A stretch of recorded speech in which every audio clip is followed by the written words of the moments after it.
دنیا کا سب سے بڑا عاجز محروم ہے وہ شخص جو دعا سے محروم رہ گیا ہے، کیونکہ دعا عبادت ہے، دعا مخ العبادت ہے، افضل العبادت ہے۔ یہ ویڈیو ہر اس شخص کو دیکھنی چاہیے جو مایوس ہے، کیونکہ دعا کبھی ضائع نہیں جاتی۔ ماشاءاللہ، ایسی باتیں ایمان کو تازہ کر دیتی ہیں۔ اللہ تعالی ہمیں بھی اخلاص کے ساتھ دعا مانگنے والا بنا دے۔ آپ کی زندگی میں دعا نے کب تبدیلی لائی؟ کامنٹ میں ضرور شیئر کریں۔ آپ کا تجربہ کسی اور کے لیے امید بن سکتا ہے۔ ایک آپ کو آئیڈیا دے کر آگے چلتے ہیں۔ بنیادی طور کے اوپر یہ جو حال ماضی اور مستقبل ہے، یہ میرا اور آپ کا ہے، یہ مخلوق کے لیے۔ یہ اللہ تعالیٰ نے زمین، سورج، چاند، ستاروں میں مخلوق کو قید کیا ہوا ہے۔ یہ وقت یہ صرف مخلوقات کے لیے ہے۔ اللہ تعالیٰ وقت سے ماوراء ہے، یہ ایک فلسفیانہ ایک الگ بحث ہے، اس میں آپ نے کنفیوز نہیں ہونا۔ لیکن اگر آپ غور کریں تو اللہ رب العزت کے لیے تو ہر وقت حال ہی ہے، وہی اول ہے، وہی آخر ہے۔ یہ وقت میرے اور آپ کے لیے ہے۔ گویا یہ جو دعا کے ساتھ تقدیر کا ٹلنا ہے، پتا تو اللہ کو تب بھی تھا اس نے فلاں وقت دعا کرنی ہے۔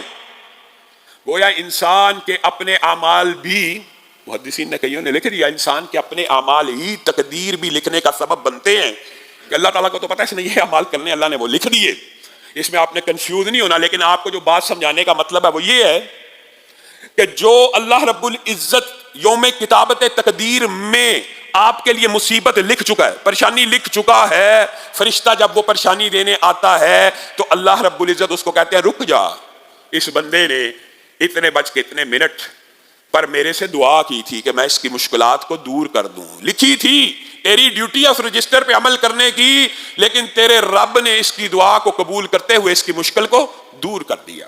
یہ تقدیر کا باب ہے کہ دعا، ان الدعاء ينفع مما نزل ومما لم ينزل، دعا اس مصیبت کا بھی مقابلہ کرتی ہے جو نازل ہو چکی ہے، اور اس مصیبت کا بھی مقابلہ کرتی ہے جو ابھی نازل ہونے والی ہے۔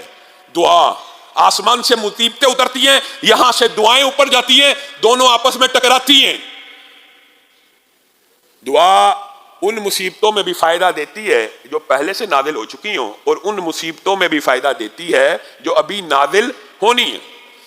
آپ کو اور مجھے یہ وہم ہے کہ ہم نے یہ دعا کی، اللہ نے سنی کوئی نہیں، ہم نے یہ دعا کی، اللہ نے یہ بھی نہیں سنی۔